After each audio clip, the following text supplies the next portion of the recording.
Everyone, uh, and this is being recorded. We will also have a transcript afterwards because we want to be able to share the details with Tim, who's not able to be here today, as he starts the 3H process. That will be an outcome of this. So welcome to this presentation. Some of the observations we've benefited from as a result of our member consultation. Before we start, I'm going to suggest that we do a short, I suppose we'll call it a moment to ground ourselves. If I can start this little video here. We are all arriving, I presume, from different places, mentally and physically, often with our minds buzzing from what came before. So maybe we use this as a moment just to reset before we start. Feel the weight of your body supported by the chair beneath you. Notice your feet resting firmly on the ground. Let your jaw soften and your shoulders drop. Take a slow breath in. Hold it for a moment. And breathe out. Close your eyes if you wish, or soften your gaze. And I invite you to picture a place in nature where you feel calm and whole.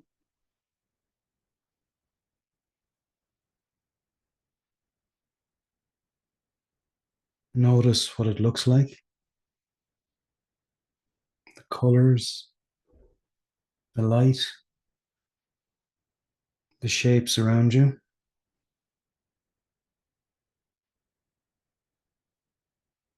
Take a deep breath in, as if you could breathe in the fresh, clean air from that place. And then slowly exhale, letting go of any tension or distraction. Let's take one more breath in. Feeling the steadiness of that place, and release it slowly. And then when you feel ready, open your eyes or bring your focus back to the room.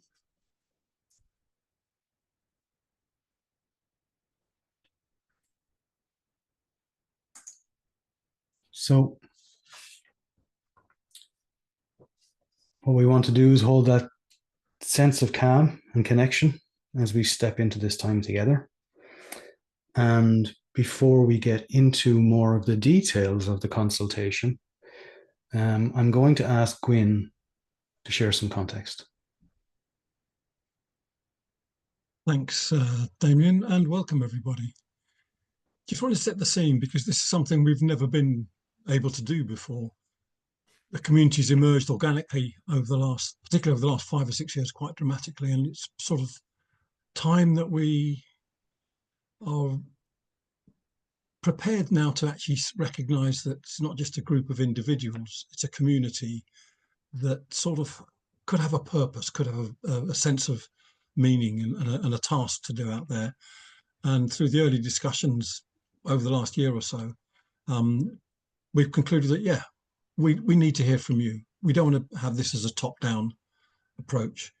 This is a bottom-up approach to creating something completely new that serves you, the members, so that you can have greater impact, either individually or collectively, and that ASP can support you in any way that we feasibly can that suits your needs and your wishes. So that's the whole idea. And in a sense, it's a bit of an experiment. I've never done this before. I've always done top-down planning, and I suspect most of you have in your businesses. Well, this is bottom-up, and I think this is the way we want to see the world evolve, at least as another alternative to the business as usual. So that's it. So this is the very first part of this, and I don't want to say much more other than deep sense of gratitude to all the people that have been involved. Damien's got a slide at the end, and for me, that's one of the most important slides. The number of members that have actively contributed so far to creating this possibility. So again, thank you very much, and thank you all for turning up today, and hope you find the session very enlightening and hopefully in some ways surprising. Over to you, Damien. Thank you. Thanks, Gwyn. So I'm going to talk a little bit more about what led us here. It's not our intention today, and I don't think it'd be a good use of everybody's time to present all the details and findings of the member consultation. It would make for a lengthy presentation and probably get a little bit boring over time as well. Those questions and their responses are available to you, and we sent out an email last week with all of those details, and you're welcome to review them at your own leisure. What we are going to do is share a little bit about what led us here.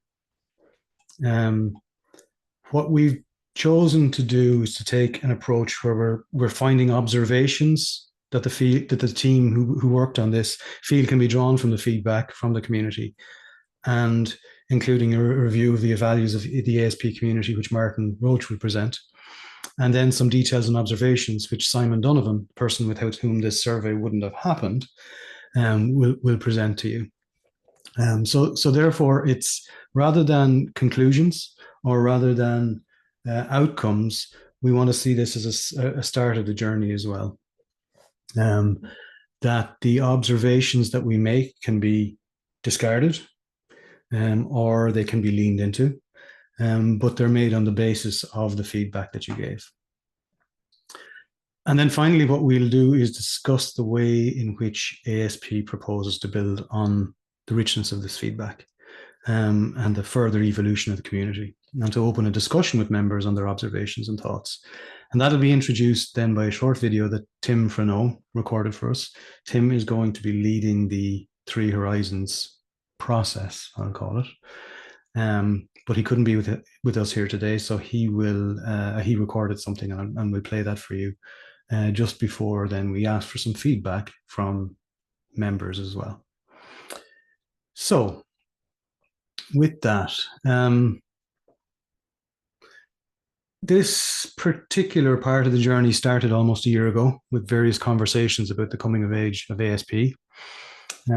We're all very aware of the polycrisis and the importance of doing what can be done to respect the legacy we leave for future generations. One of the questions prompted by some of those conversations was whether ASP could further amplify the impact of its members. And that in turn prompted the question, is there a need for ASP to amplify the impact of its members? Is that actually what our members seek from the community? So we set out on a journey to answer those questions. And to do this, we first needed to confirm, as we did, that members perceive the role of ASP as raising awareness, positive action, and supporting the practitioner. And I think it's important as well for clarity to say that we're not being exclusive when we say practitioner. We can consider anybody a practitioner, not just those whose work is raising awareness or positive action through their work. Anybody who practices in their own lives, communities, and workplaces, and anybody who supports and nurtures those people as well. I think that comes through in a lot of the different materials that you'll find on the ASP website as well. So what I'll do now is hand over to Martin, who'll take us through the observations about the values. And Martin, you can tell me when you want to move on from slide to slide. Thanks very much. Okay, I think the first slide is a wheel, isn't it? Yes. That sort of, yeah. So I'll just take a couple of minutes just to talk about the background, talk about the methodology that sits behind this. This is developed from the work of Shalom Schwartz. And essentially, he has discovered that there is a circular value system that sits within each of us. It's a little bit different to what we're used to. We're usually used to a hierarchical model. But essentially what this is saying is that if you have values that are traditional and safe, it may crowd out innovation. If you have values to do with success, it may crowd out community. And the first time I came across this was it's probably about 13 years ago. And WWF were doing a piece on behavior and consumerism. And they were looking at reframing consumerism. And this was the framework that they used. So it's been used in and around sustainability for well over a decade. And I thought it'd be fantastic if we could use a similar framework within this organization as well. So if we go to the next slide, I think the important piece when we look at this is what Gwyn said about communities, because this is really showing us about the values that we share and potentially the values that we want to move forward. So the three questions around the values were, what are your personal values? So that's what gets you out of bed in the morning. The second one, which is called workplace, a little bit misleading, but that one is around your experience within ASP. And I understand the experience could be quite intense as the people who've been working on this piece, or it could be you just experience drop-ins, or, you know, maybe it's just a newsletter. But what is that experience? And then the third question is, what is it you desire from ASP?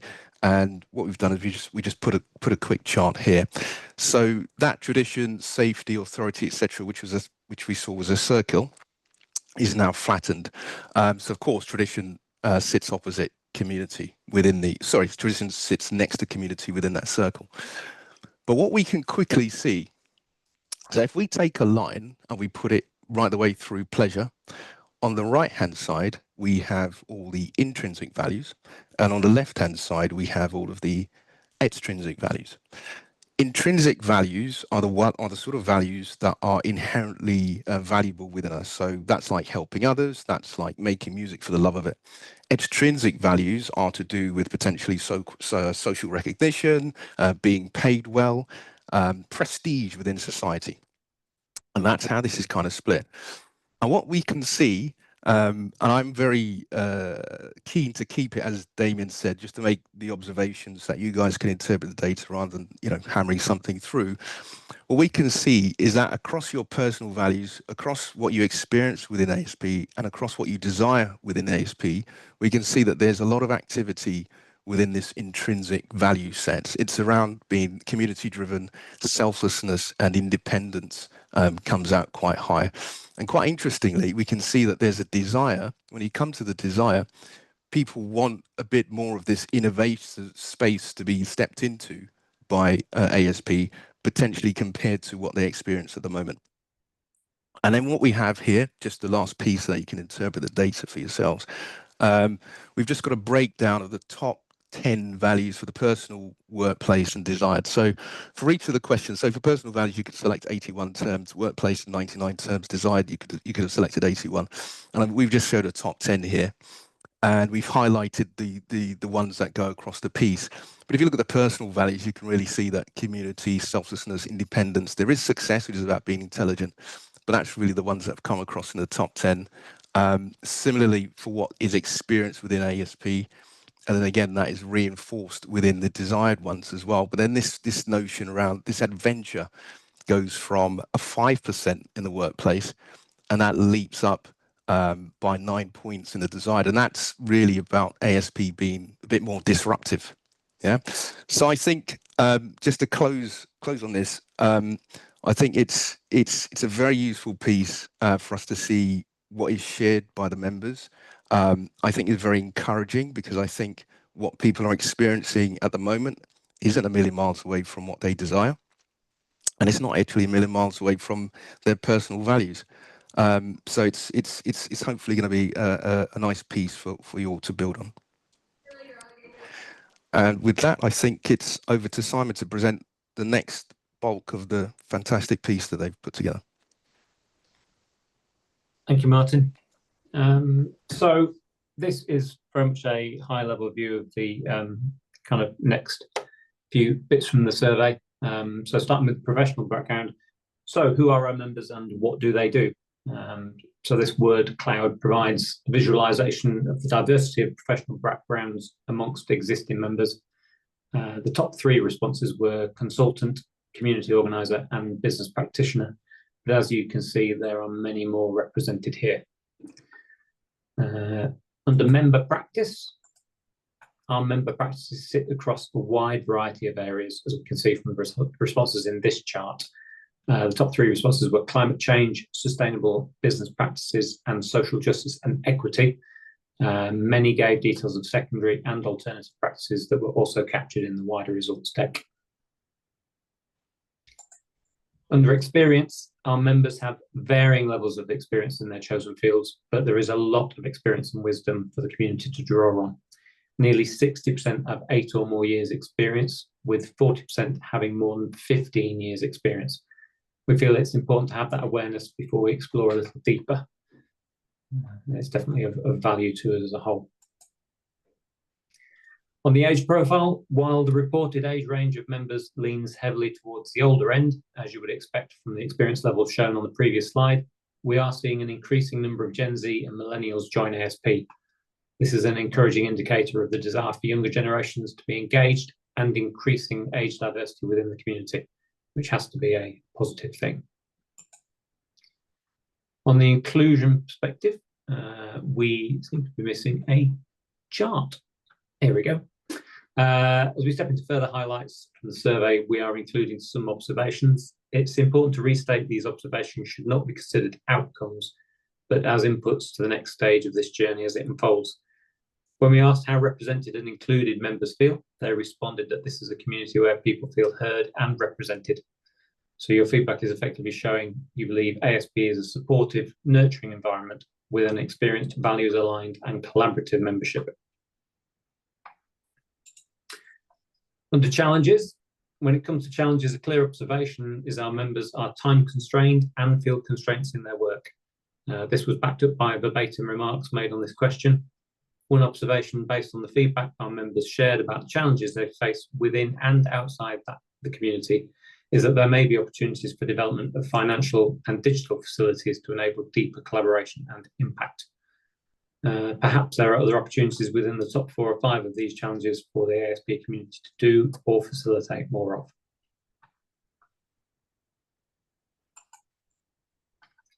We asked members to consider the positive elements of other communities that might not necessarily be present or as mature in the Association of Sustainability Practitioners, prompting people to look outside ASP in answer to these questions. That's provided us with rich insights of where we might evolve to as a community. Wellbeing, learning, mentorship, and community identity evolution are emergent as needs worth our consideration.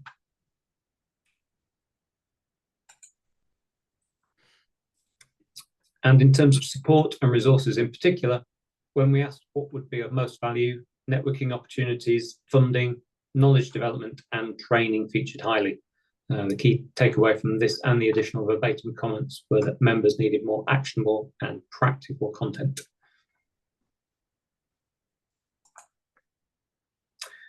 A particularly encouraging observation is the willingness members express to contribute their time when the right opportunities are available to collaborate together on meaningful initiatives. From the responses provided, one could extrapolate that were we able to connect our members together on projects of shared benefit, there's a potential combined impact of between 170 and 340 hours per week on initiatives that could deliver real impact. And that translates to between 5 and 10 full-time employees, which I would argue is both an impressive and exciting consideration. And then finally, from digging through the combination of selections made by members and their verbatim open responses, the feedback suggests some high-level observations for consideration as we progress through the future stages of ASP evolution. What we would ask you to do is not treat these as conclusions, but as food for thought. Dwell upon them. How do they resonate with you?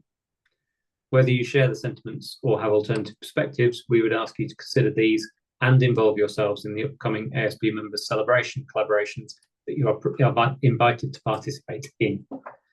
Then, as we go into the next phase of ASP's evolution, continue to share your thoughts and make your contribution as a member. We are all stakeholders in ASP because ASP is our community.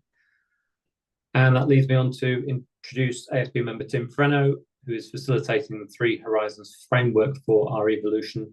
He's recorded a video to explain how some of this will work. So let's see if this works. Please let us know if you can't hear or see this properly. Hi everyone, my name's Tim Frenno. I'm a regenerative designer and I'm helping with the development of the ASP through the ASP evolution process. Sorry, my chair's very squeaky, isn't it? I hope you can't hear that on camera. Yeah, so the survey results that you've been hearing about are going to feed into the ASP evolution process. And I just wanted to say a few words about that. Sorry, I can't join you live today. I'm off to the beach with my youngest, taking out the final days of summer. So I specialise in speculative design, collective imagination and redistributive design. And it's that we're going to lean into through the development of ASP through the evolution process. So redistributive design isn't just about redistributing knowledge, power and resources through organizations and supply chains. It's also about redistributing the benefits of economic activity more equitably across stakeholders, because that's one of the main ways that we can attend to this moment. Yeah.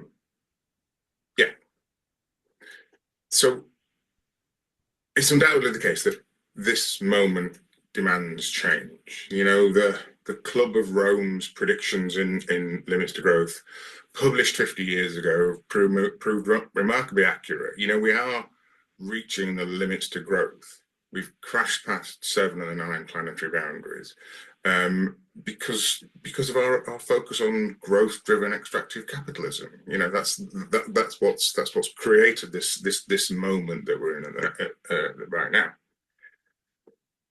And us collectively, ASP members, we've been in the business of change for the past 20 years and beyond. But, you know, we've come together through ASP for the past 20 years. I've only been a member for probably the past 2 or 3 years. But I love being part of this community of change makers. And as the survey shows, we're all abundant with agency. You know, we're working with and for businesses and institutions which have got tremendous influence. You know, we can create change in the world.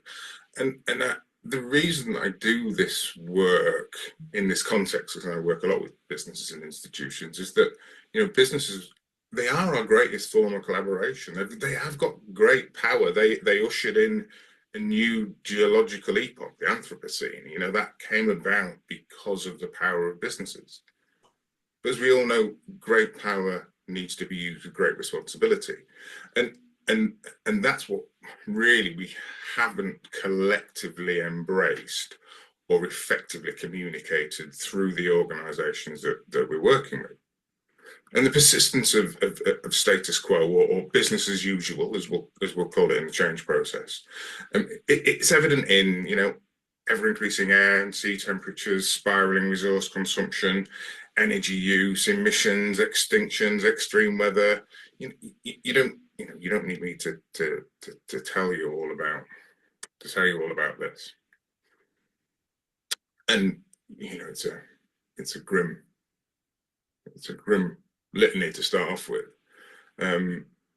but despite the fact that we've had predictions like the Club of Rome telling us that growth wasn't going to be the way forward, we've had things like, you know, UN Sustainable Development Goals, the Rio Agreement for such a long time, and yet still all the indicators are going in the wrong direction.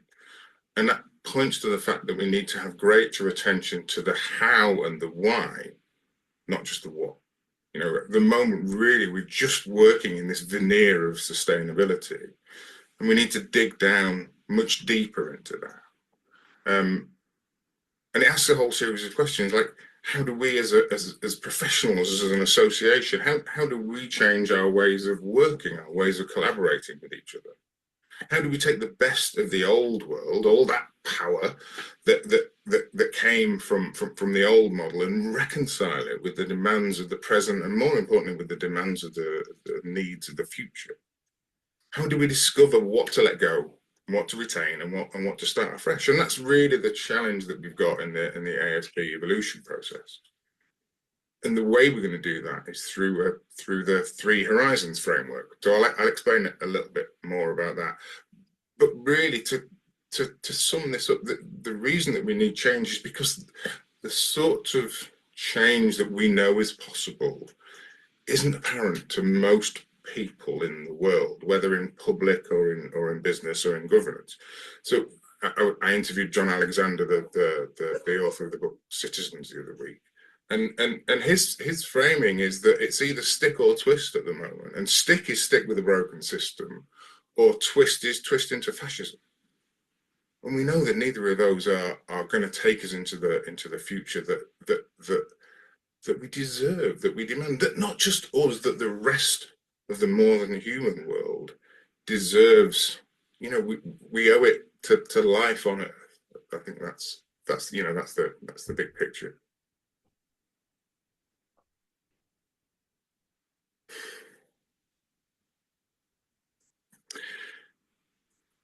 But as yet, we haven't got effective, distributed, non-hierarchical ways of working together with impact. We haven't yet created impactful change in the way that scale, market dominance, and exploitation did in the old model, that they're still doing in that old model of business as usual, which is still persisting. And our opportunity here as one of the biggest and longest standing collectives of sustainability professionals is to be the change that we want to see. Because between us, we know how to create change in ourselves, with each other, in our relationships with the more than human world. And what we'll use the 3 Horizons framework for within the evolution process is a unifying method to gather all of our knowledge, all of our understanding, our skills, our experience, our perspectives, and importantly, our practice. And so 3 Horizons allows us to step into the process of change and examine how it works within a system. So we can step in and look at, well, what's in decline, what's emerging, what's pointing us in the direction of the future, and what's forming that bridge between the two. And these are what the 3 Horizons that the name refers to: decline, emergence, and bridging innovation. And the framework examines each of these by posing a series of questions. And this is what we're going to do during the ASP evolution process.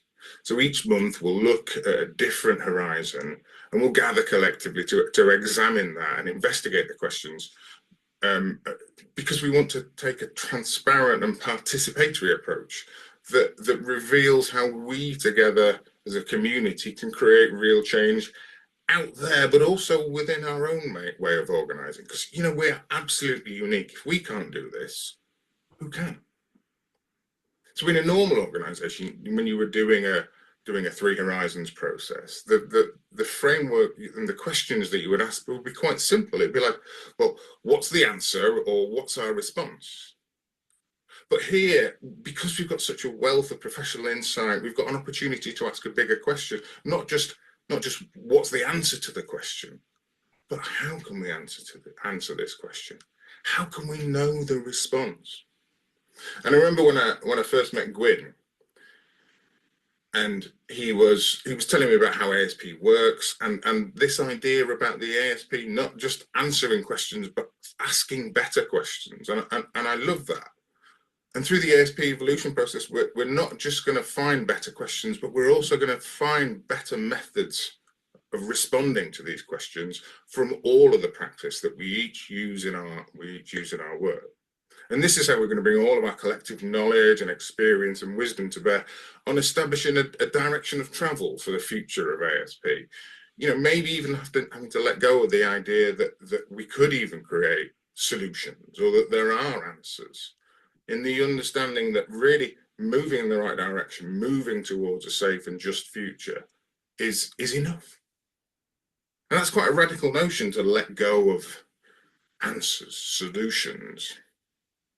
But that's how we have to change our way of being in the world, not just our way of doing. We have to take the best of that impact and collaboration and find a way to effectively blend it with a new way of being. Because as an organization, as an association, we still have to retain a sense of form and function, the direction. We've got to chart a path through all of the divergence that all of our different perspectives and practices bring, and then bring it back to convergence. So we can't lose the identity of ASP. It needs to be a thing that is recognizable and has some agency in the world.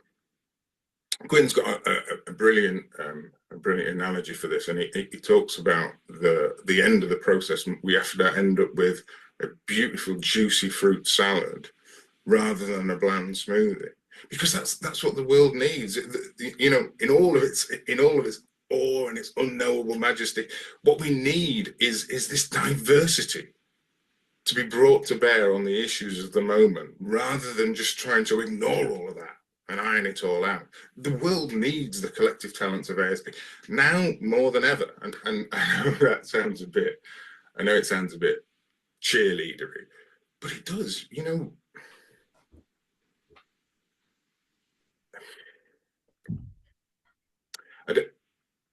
I don't want to say it's on us, because it's on all of us. But we're the keepers of the children's fire. We're the people who understand. Sorry.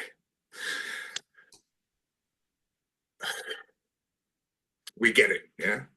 And if we can't organise ourselves to respond effectively together, then who can? And that's what the ASP evolution process is all about. So we're going to do all that together, and it starts in September with the celebration of the past 20 years. And we've got Mike Ziegler, one of the founders, coming along. And really, we're going to start with that celebration because, you know, in a lot of my work, I use Joanna Macy's spiral of reconnection, because we have to start with gratitude. We have to be grateful for where we are.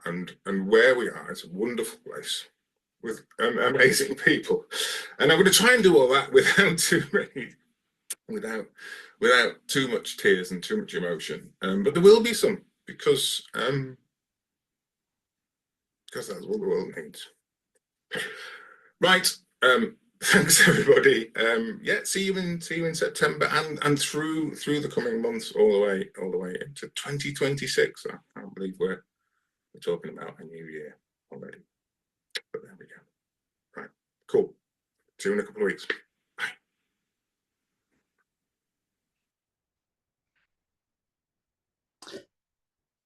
So, what is this opportunity and celebration that Tim has elucidated so beautifully? As he described, it's a creative inquiry to ensure that as ASP continues evolving emergently, while retaining a form that supports us now and serves the future we hope for, which are some great words penned by Gwen. You'll hear from Mike Zeidler and what the why was when ASP was created, what the needs were, how ASP evolved since then, and how has the ASP DNA served this evolution while allowing what needs to emerge to do so. And it's our foundation and heritage. You'll get to discover, use, and feel the sense of the power of three horizons. Myself, Gwyn, Tim, and others attended a webinar not so long ago where we did a deeper discovery of three horizons, and all came away with the sense that it is something that's powerful, that has the potential to be used in many, many different settings to encourage people to look differently at the world, look differently at change, and then bridge the gap between, I guess, imagination and what we have to, and what we're dealing with right now. So this would be an excellent framework to steer our course. And then you're invited to use your creative streak as well to articulate and celebrate what aspects of ASP you hold dear, what it means to you now, and what you'd like to see carried forward as we evolve together. I do want to reiterate again, we haven't gone deep into the results of the consultation. What we've done instead is we've given you an opportunity to be able to do that yourself, if you wish to. Some people won't have the same interest as others. Some people will have an interest in one aspect over another, and that's fine. But what we have done is we've spent quite a bit of time, Simon in particular, looking at the overall results and what they say to us. And they say to us that our members do look for ways that ASP can help them amplify their impact. And we're hoping that and expecting that this will be another step on that journey. So as I said, the observations are there intended to prompt you as members to contribute in ways that might shepherd those from observations to evolution. Before I take a step into the next piece, so what we're going to do next is we're going to open the floor and ask for your thoughts and feedback. We're not starting the 3H process right now, but use this as something to whet the appetite to some extent, and it will become part of the inputs to the Three Horizons process. But firstly, I just wanted to thank all of the various contributors who've been involved in this for the past almost 12 months, because there is a huge richness of the feedback that we've seen, but also of the journey and how we got to where we are now in terms of the Three Horizons process, the survey to back that up, some work that had been done prior to that to try and set some scenery, I suppose, that identified the need for the consultation. And without the involvement of these people, it wouldn't be where it is now. So we thank everyone who contributed to making such a thoughtful exploration, ensuring that all voices could be heard and all perspectives considered. And apologies to anybody we might have missed out in the course of the past 12 months, but I think we've got the majority of the main contributors here. So I think what we will do is, unless anybody has any different opinions at the moment, what we were going to do is perhaps open up the floor to and prompt you with these questions, which are: is there anything surprising about these observations and results? Would you characterize it differently than your lived experience? Or if there's anything else that you might want to share as well with us.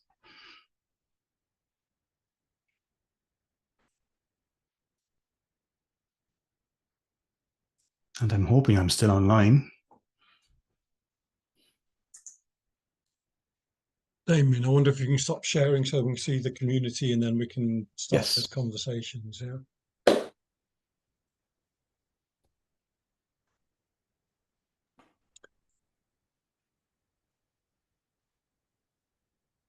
Candice. Go on, I'll kick us off. Less of an observation, but just a thought that came to mind. Has there been any, I'm going to say audit, but synthesis of what collaborations have actually happened within the community yet? Because I saw a lot of information there about we want to collaborate more together, but I think even just, you know, in my time here, there's been a lot of collaborations, and I'm curious if there's been any way, or if we can think about a way to also look at those connections, because maybe they happen in isolation and they could happen in a more open space. So it's just a reflection rather than anything else. Gwyn, do you want to take that? Do you want me to talk to, the historical side of it? Yeah, but I'm intrigued because Nora's been one of the people that's been most active in that sense. I'd love to give her the floor at the moment. You mean me? I guess from my side, I would have the same question as Candice, like to map. Is there a mapping or some kind of overview of the collaborations that have happened? And I guess collaborations that I've had with ASP members were buying one of their courses and doing business together with another ASP member and running ASP workshops pro bono. So there's really a variety of kind of collaborations I was involved with, from funded opportunities to pro bono work and just doing things because I think they should exist in the world. So yeah, in my own case, I've seen quite a variety of engagements and collaboration. Thanks. Yeah, just to reply to both those. I think this is one of the evidences I started to feel that showed that ASP had changed dramatically over the last 3 or 4 years, because, you know, when Mike and I were working together back in, you know, the noughties and the early 2010s, almost everything was driven from the centre. All the ideas either came into the centre or we generated from the centre, and that's where the action was initiated. And people came together, but then they went apart. Partly that's because we were doing lots of London and Bristol-based work rather than web work, and people literally went home. There was some collaboration there, but around about the time that, yeah, Nora joined and a few others you joined, I started to get the feeling that I knew less and less about what was going on in ASP. And that was great, because I realized that I discovered that, you know, Nora's just been working with Timo, and T has just been working with Alan Raw. And, hey, I don't know anything about these things. And rather than feeling miffed, I was thinking that's it. It's starting to get its own energy. People are finding their own path, their own purpose, their own need to collaborate. And I think that's just accelerated. And I think it could be a factor of, you know, group theory. When you get to above a certain number, different dynamics happen. We're about 160 people now. So when you look at the website, you see so many different people. There must be 1 or 2 people you want to work with or want to talk to, want to inquire. And I think it's that richness of the community that's naturally encouraged that sort of collaboration. But it'd be a brilliant idea, Candice and Nora, to actually maybe see if we can quantify that. You know, at the heart of it, a lot of us are scientists. We like a bit of data now and again. There's nothing beats a pie chart. So yeah, if anyone wants to do that, I'll be more than happy to get my pie chart head out and sort that out. And you know, I'll add to that Gwyn and I had some conversations towards the end of last year. Simon and I had some conversations towards the start of this year, and that prompted us to actually ask the question, what was happening, and why was it, as a newer member, why was it that I couldn't see what was happening, and how could I get involved? And sometimes amplifying the impact doesn't have to be about doing something different. It's just quantifying what is happening and making it available to people. And that was actually where we started with some of this. But we did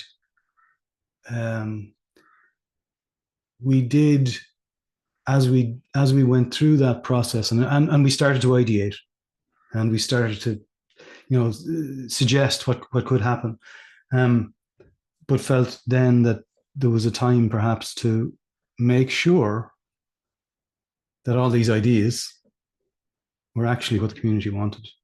So I think it's really for the likes of myself and Simon, who again were newer members, both with desires to see impact and to be more a part of having impact, to come into a community that already is having so much impact. It is great to see that how many people actually agree with the notion that more can be achieved, and it doesn't have to be by doing things differently, but perhaps by just knowing more, by connecting more, and just amplifying. And I keep coming back to that word amplifying, because it's amplifying what's happening already. Hey. Can you hear me okay? Yep. Yeah. Yeah, I really like this, because just with my sort of Thrive hat on, I'm just thinking, you know, it's a kind of general thing that we, you know, we can look out at the world and say, what's missing and how do we fix that?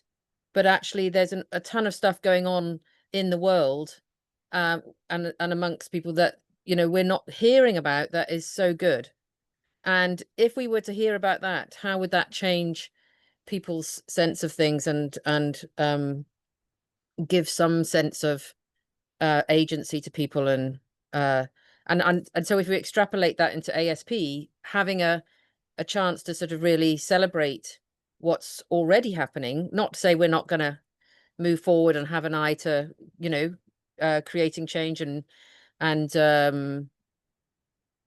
create, you know, and increasing our impact, but is to this idea of celebrating what we already have is kind of what the world needs, and we can be kind of modeling that by celebrating what's already happening, if that makes sense.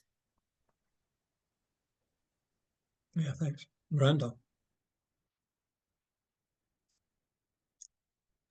Hi. Thank you. It always is fascinating and so interesting seeing what everybody's doing, and amazing project and interesting observations. I suppose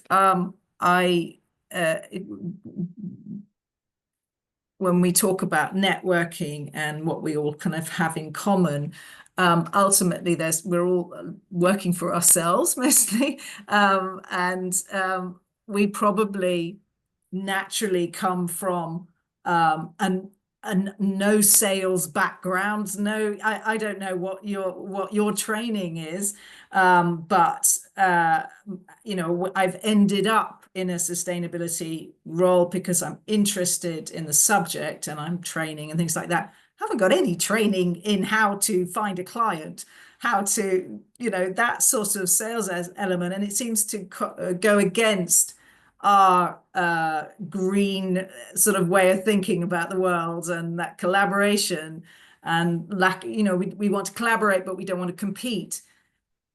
So that I was interested in the fact that, you know, finances, grant funding, that sort of, you know, where you find your clients. I can see that everybody it's high on the list of, you know, making a living at this in a ethical way is something that I think interests everybody. And I don't know what the answer is to that, and I would love some solutions to that.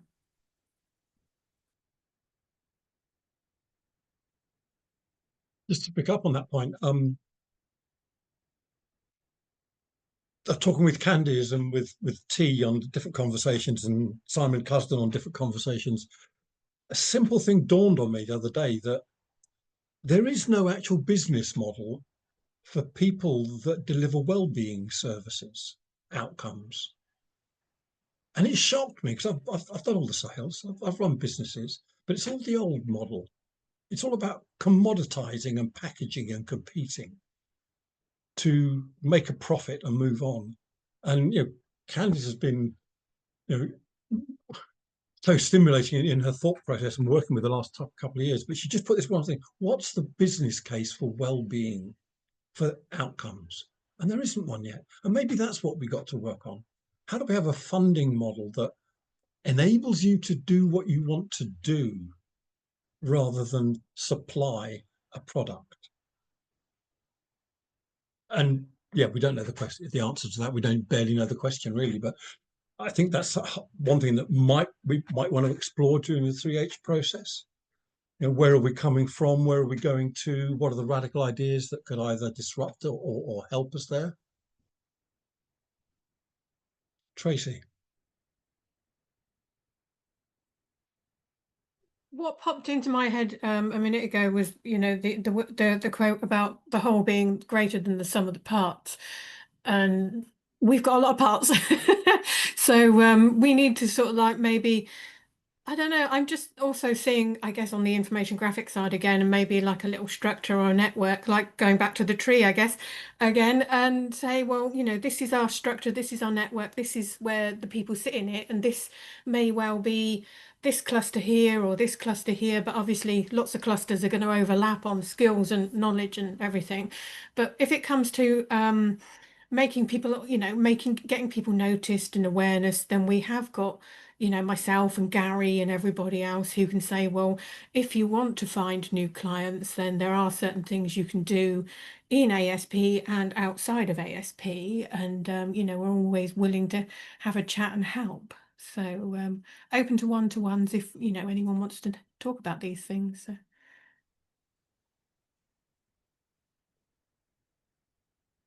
And I think, Tracy, that's precisely the sort of potential that's been shown by this survey.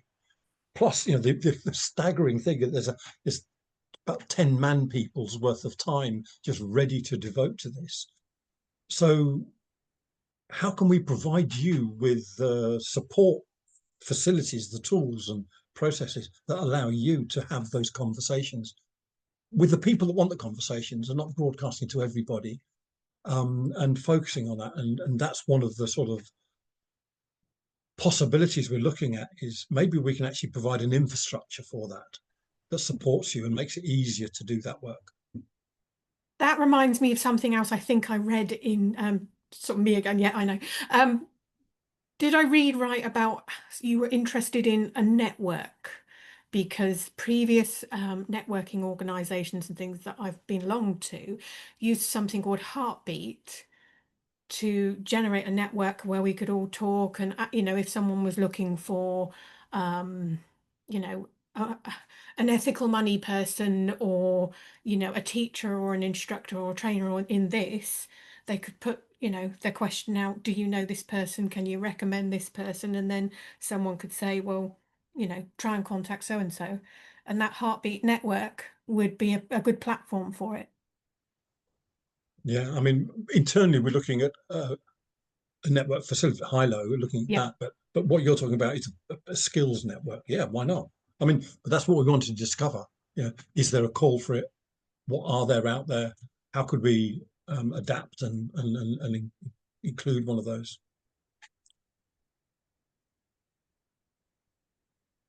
Nora.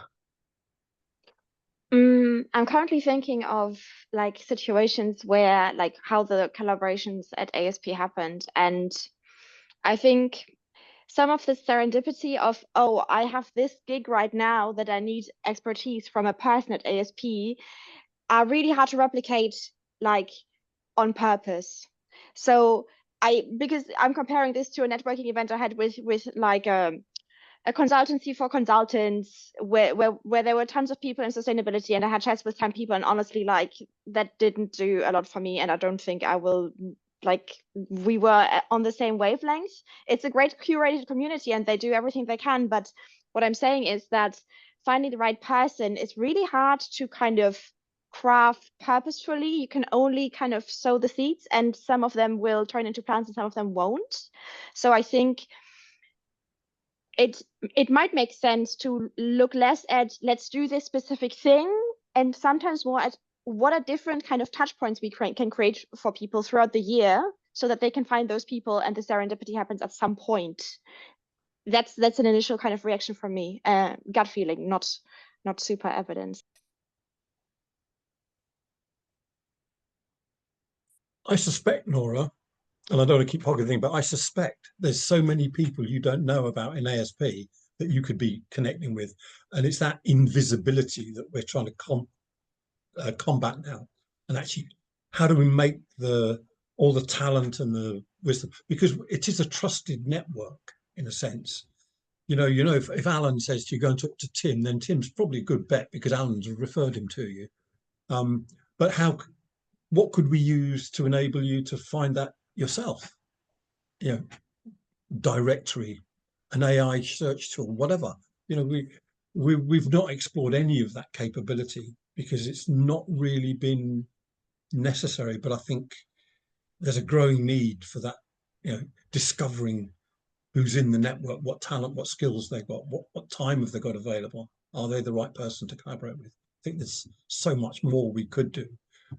We just never gone down that path yet.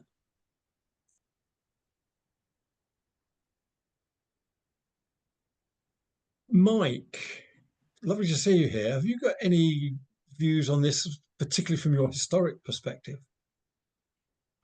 I'm you know, I thought I'd listen in with interest, because obviously I'm going to be pitching up to chatter. I just thought I'd see where we were. I mean, lots of thoughts about the patterns and so on. I was just looking at, remember Facebook was barely a thing when we started, and it grew at such a rate. You know, there were 12 million users. There were only 1 million users in 2004, 12 million by 2006, 50 million the following year, and then 100 million the year after that. And, you know, we've been around through this extraordinary change in the way that cloud computing worked. Google Docs wasn't a thing when we started. You know, and so I guess what strikes me is, because I'm involved at the moment, I'm helping out as a firekeeper at the Weaving Lab. I'm involved in the Phyto network. I'm interested in, you know, obviously I've been involved with the, you know, Wellbeing Economy Alliance network, and I've been increasingly interested in networks of networks. And there's, I guess, as the crises that we have been exploring about, learning about, beginning to understand have been unfolding the way that people predicted they would. But it was hard to look at, or easy to believe something else, or, you know, for lots of reasons, perhaps we didn't tug on those threads collectively as much as we might have. But now they're unavoidable. So I suppose I'm sitting here and really enjoying this latest iteration, you know, this exploration. And what I notice from where I've been lately is how what ASP is doing currently is part of a very, very strong and fast-growing trend. People are desperately keen to find ways of converging on impact points. They want to make a difference together. They know they can't do it on their own. They know it requires diversity. And at the moment, you know, it's almost like so many people are seeing the issues that there's an amazing abundance of proliferation of ways of doing it, which actually is a bit counterproductive in a way, because you're going, oh, I don't know, which one should I choose? How do I do it? You know, so all these efforts to try and be helpful are actually creating, in some ways, a bit more muddle and a bit more messiness and a bit more complexity. And so people are going, just help. I want to make it easy. How do we do this together? So, so yes, I suppose that's just what I'm noticing. And so my observation, or my comment on this is, you ain't alone in ASP. All of us are matched by countless others who want to do the same sorts of things, and I think that we will find ways of connecting and making it work. And I believe in the goodness of human nature and our, you know, I believe there are enough of us who want to make enough of a difference. Don't know how it's going to happen, but I've still got some sort of faith. God knows why.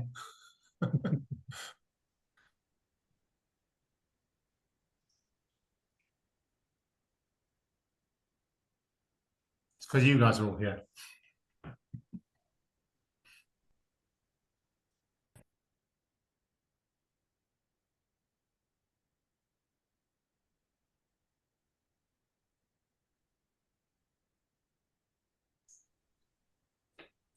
Has anybody else got any remarks or observations?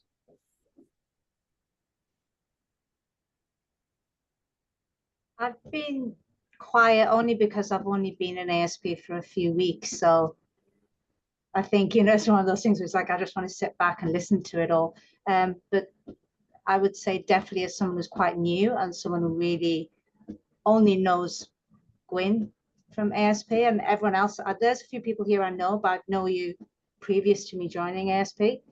Definitely some kind of directory would be invaluable.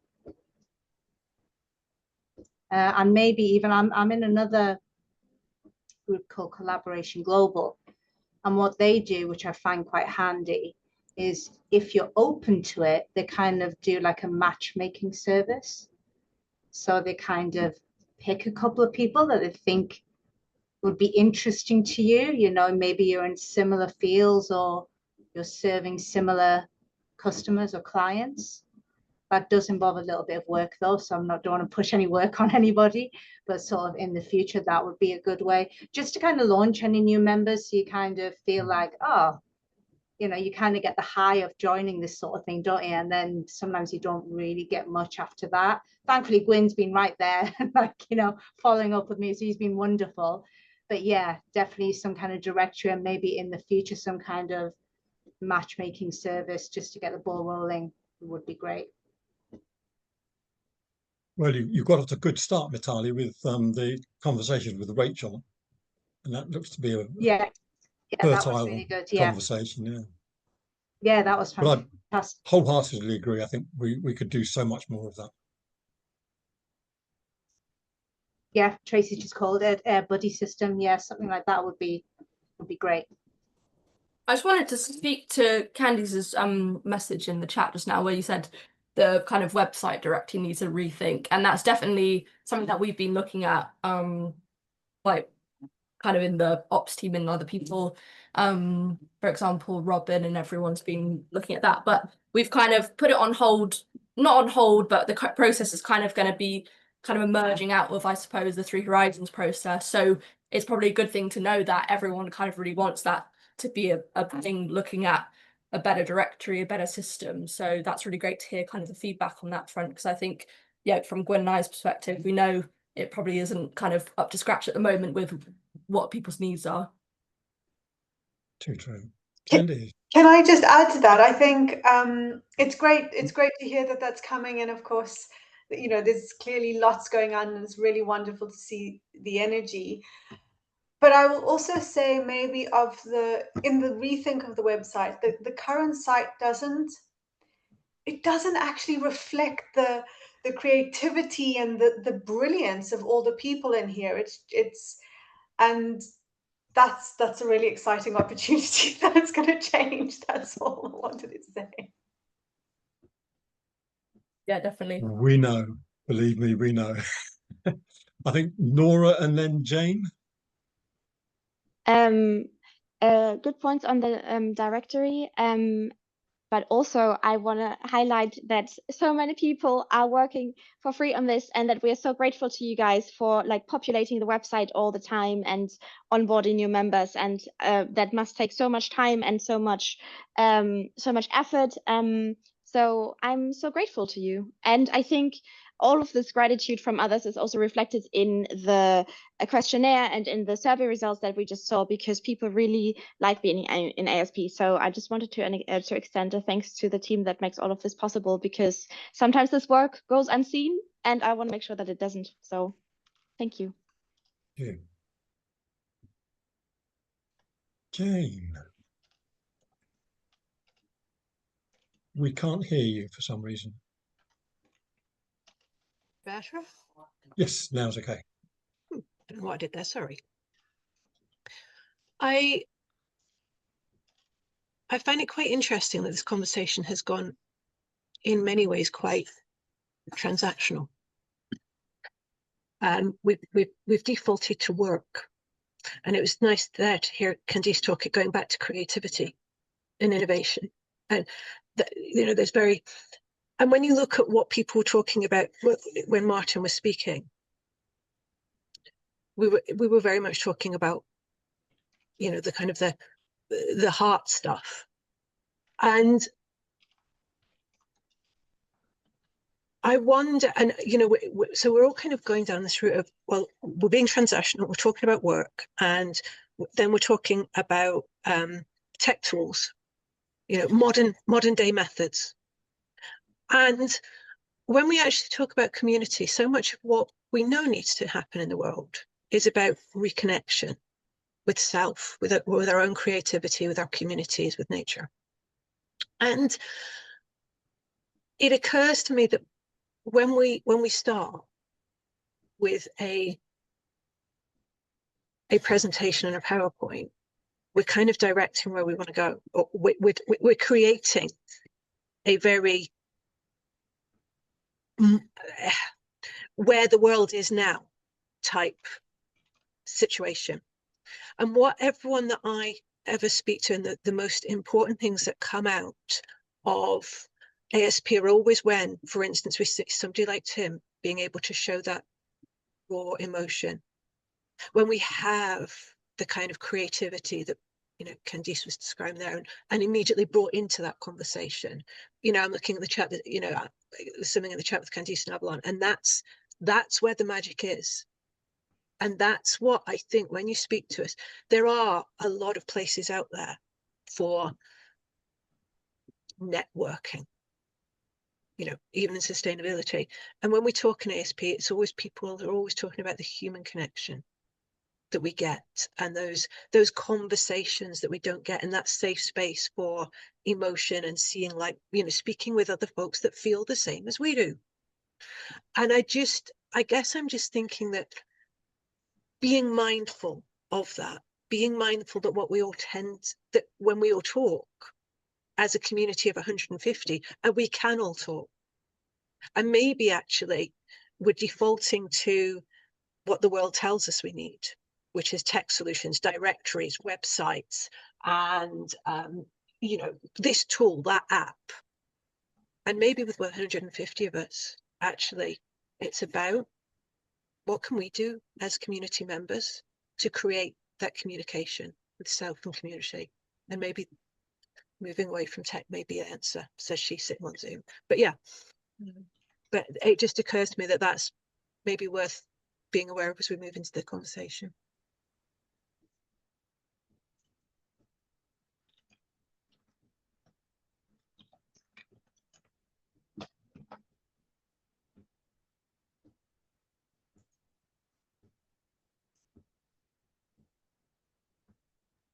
Can I just contribute one other little thought following on to that lovely contribution, Jane, as well?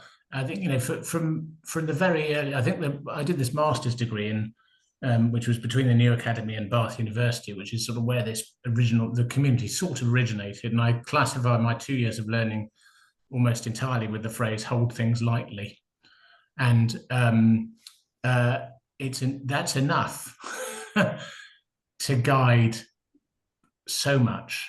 And I think, you know, finding balances, you know, there are, you know, that's the glory for me of the way all of these life systems that we're part of work, and they express themselves very differently for different people in different places, and all of it in that wonderful richness produces these fantastic kaleidoscopic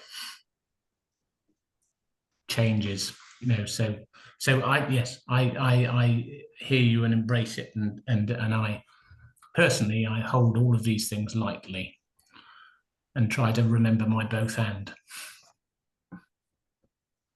Yeah, thanks both of you. I love these contributions, because to me,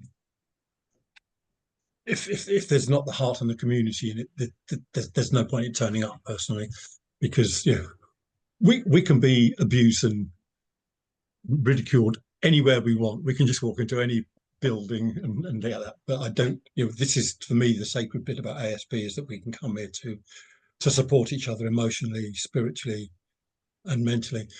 And it's a lovely question, Jane, because Damien said this from the very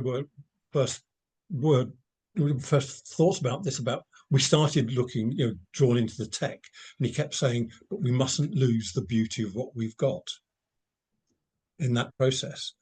And one thing that's happened to me recently, I've realized I spent a lot of time in ASP looking in ASP. And I decided about 6 months ago, it's about time I started looking without ASP. And Lalit invited me to the Grokis network, and I've invited other people. And now there must be 7 or 8 ASP members that are members of Grokis network. And they are definitely a network. That's what they describe. They're not a community, they're a network, and they function totally differently. And I know Nora and T and other people in there, and they're doing things there that they can't do in ASP, and they're in both. They come to the different networks for different reasons and purposes. And yeah, we've got ORB, which is a very strong partner. There's lots of members of ASP. Mitali, I believe you're a director of ORB as well, aren't you? You know, so we're seeing this, as Mike was pointing out, there's this plethora of networks and communities arising with an awful lot of overlap. And I think it's going to be a really interesting question, Jane, of how can we build out from what we've got without trying to be somebody else, and without trying to be a second-rate ORB or a second-rate Grokist, because they're the best at what they do. And I've always felt that if we don't have what people want, we ought to be signposting them places where they can probably get what they want.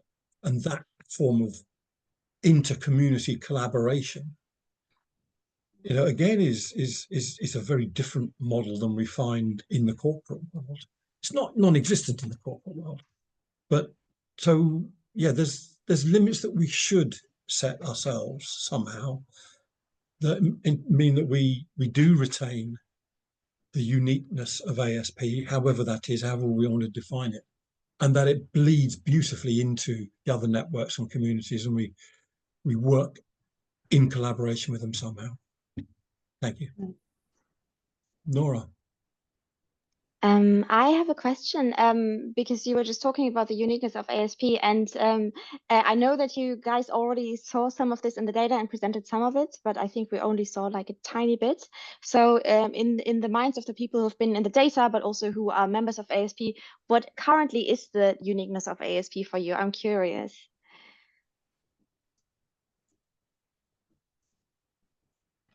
I can answer that from the values piece, I suppose. So we do an annual survey, about 6,500 people across the UK, across 30 different industries, and then we've got we do stuff globally. So we had about quarter of a million people who've gone through it. Pretty similar framework in about 22 different languages. It is a fundamentally different proposition that we're looking at. I would say it's radically different, insofar as if you were to take a typical data set across the UK, the top 3 categories would be community, success, and safety, and or tradition, for the personal values. And then that essentially replicates right the way through to the workplace experience, and it replicates again through to the design experience. Enough for us to say that across the UK, what organisations do not have is this whole piece around this sort of innovation space. So we're lovely people, but we're very conservative. And then it would be enough to replicate that data set across pretty much the whole of Northern Europe. And there will be some variance when you get to sort of Asia and stuff like that, but not enough for us to say that it's radically different. So if I'm looking at ASP as an organisation, and I'm seeing lots of activity within that innovator space and that selflessness space, bearing in mind in the UK, selflessness came in at number 8 out of the 9 pieces. So I don't want to scare you guys, but from where I sit, there's a fuck of a lot of work to do to drive selflessness from the data that I'm looking at. But that's one of our strengths, right? The stuff that sits within there, being ethical, socially responsible, wisdom, being just. Do you know what I mean? Equality focused. All of those nice pieces, all of those words sort of fit into that selflessness piece. That is decimated across the UK. That's not seen. So that's why it's important for us to look at those values and just acknowledge that they are radically different. And if you are working with organizations, then understand that what you are bringing to them is radically different. And there is a huge cost to that. I'm not talking about financial cost, but there's a huge benefit to that, because you are thinking so differently to what the rest of us think and the normal pressures that we may have. I can eulogize for it, but for a while, but that's my sort of 2-minute overview. Super fascinating. Thank you. Oh my gosh, that is so.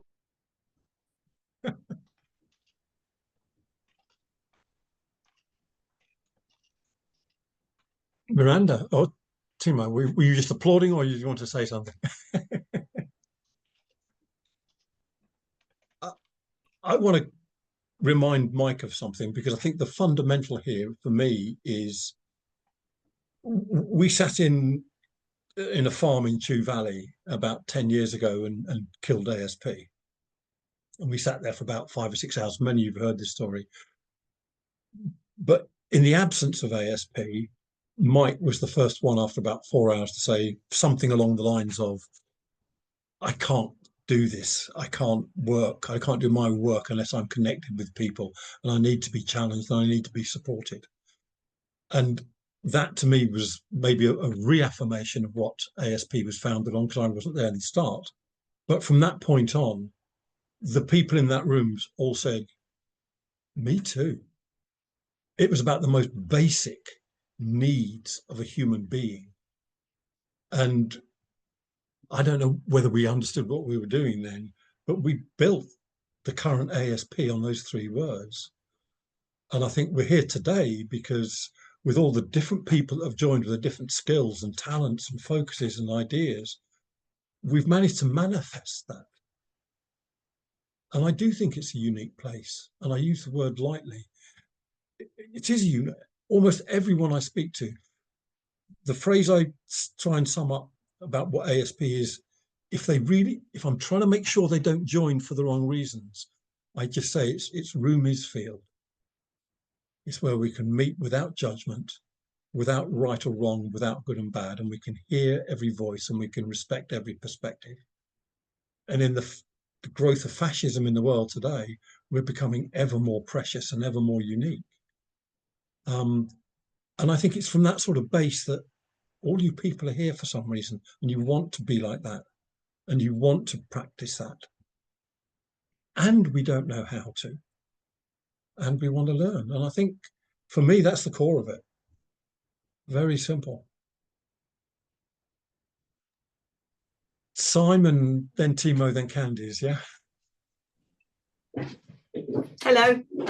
Or Avalon, I have hijacked Simon's computer because my audio decided to fail. And I've just heard Jane talking about returning to our kind of not returning to our creativity, but to rebalance ourselves back into that a little. And then I missed a bit. And then I came back in when Martin was talking about those values. And I was quite glad that I didn't get the chance to speak up straight away, actually, because hearing what Martin said was really insightful. That kind of perspective of us as a group being a little bit more on the test it and see, have a go, figure out what works, do more of it kind of end of the spectrum, I think is really helpful to see that. And I know from personal experience that where I have been working in traditional organisations that value doing the same thing over and over again, and I want to shoot myself in the head because it's boring and I don't feel like it solves anything. But stepping into a space like this, I'm reminded of a number of other situations that I've worked in my life. Most recently, a campaign team that I've just joined of a lot of people in the local area that are currently facing an environmental threat, all of whom have got a vast array of different skills, and everyone's just getting on with something. Now, it won't necessarily be as effective as it could be without a little bit of sort of teasing and making sure people are focusing their energies on the right targets. But I think what's emerging from that is people are having a go at what they're good at. We're then evaluating, we're having a look at what did they achieve, where did they get to, where did they get stuck, where could somebody else help them get unstuck, and we are, for want of a better word, cobbling it together as we go along. Now, I am 100% convinced that we will succeed with that campaign, and I'm convinced of that because the people in there have got the passion and the power, but they've got the skills and they've got the desire to go and implement them, and they're not afraid to make a mistake. And I think that is kind of what I would love. I would very much kind of love to see that here. It's people able to step up and say, like, I'm going to go and do this. Whoever wants to come along with me, come along with me. If you don't, that's fine. You don't have to. But I think there's a potential. There's a really kind of untapped power there that I'd love to see surface out of this in my personal motto of JFDI, and then take it where it goes from there. See a few laughing faces at that. Thanks. Timo. That's a good note to reflect, Avalon, that we are a team of, we're a collection of people who are out there trying stuff. We get on and try it. JFDI, yes. We're all doing that. And it also means none of us are that scared of data. I do like the fact we've got data nerds amongst us, because it shows us some truths and patterns. So there's a lot of practicality in us. But I'm reflecting what you said, Gwyn, drawing beautifully on Jane's reminder to us. This is an eldership space. And the older I get, the less I think the word energy is woolly. Because when I come here, I feel my heart energy, it's always raised. I always leave feeling a bit emotional. I see that we all kind of do. And if we are to apply what you said, Candice, moral elevation, God knows I'm not comfortable with the word moral, but I also understand, dear Lord, when I come to this group, I get topped up to go and keep not fighting the good fight. I think fight's the wrong word, actually. I think a lot of us are exhausted with fighting and feeling a bit alone. When we come here, we feel topped up again, which is not nothing at all. But actually, an elevated eldership, long distance view is what I always come away feeling. And that's eldership. That feels spiritual, but you don't have to get woolly about it. It's psychological reality. And if we're trying to change the vibration on this planet, we do it every time we get together. And I don't think that's nothing, because we then all go out and do practical stuff. So that's just me observing, what I always get whenever I get to join in with you all. And it's interesting, Martin, you could show the data of difference. That's fascinating. So yeah, love you all.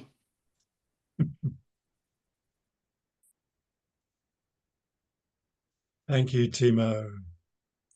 Candice.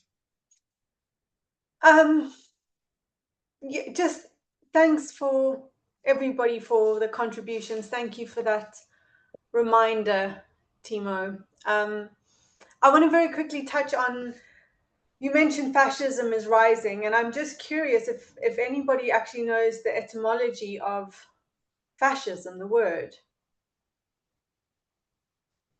No, I learned it very recently. It comes from the Latin fascio, which means a group of sticks bound together, and together we are stronger. So even this concept of fascism is sort of rooted in we are stronger as one.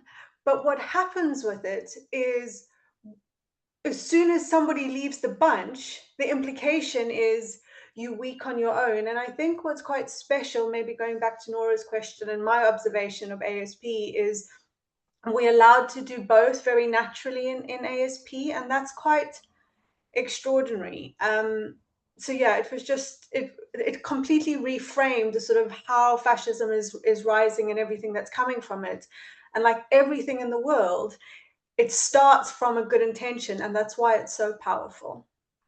So we have to keep going at this work. And to Timo's point, maybe sometimes just these calls are enough. It's so easy for us, as Jane said, to sort of fall back into this transactional mechanistic thing. And maybe part of the specialness of this community is this. I'll shut up now. Candice, I'm going again, mate. I'm going again.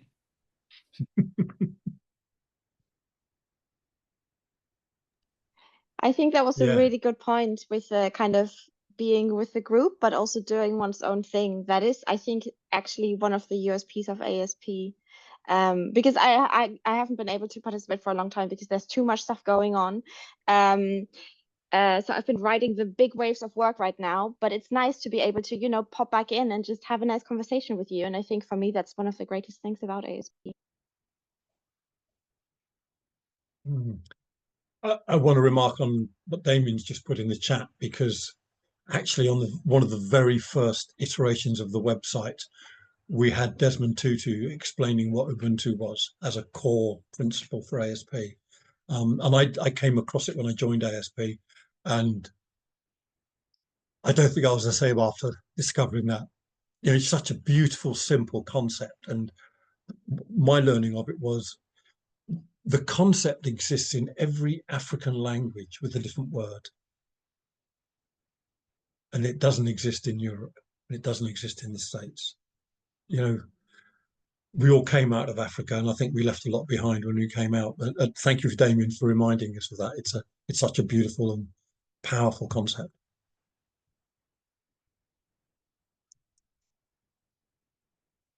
Jane, we're getting crying again. It's your fault.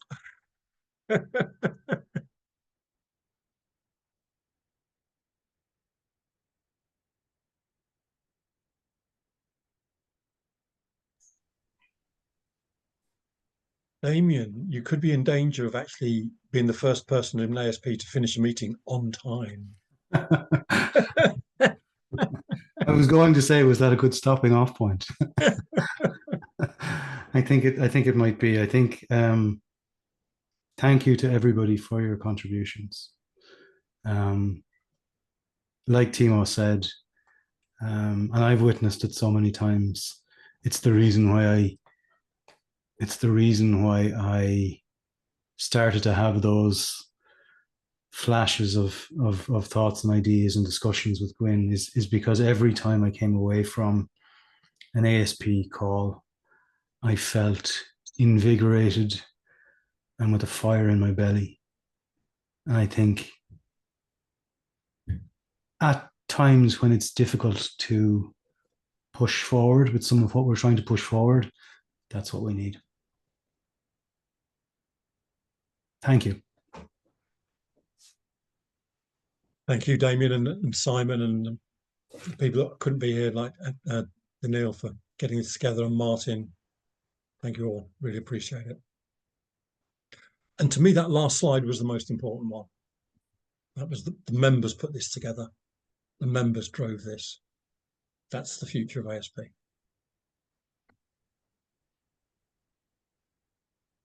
Good to see you, everyone. Good to show.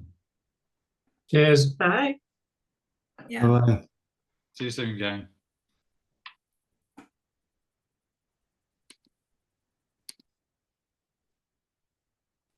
Hmm.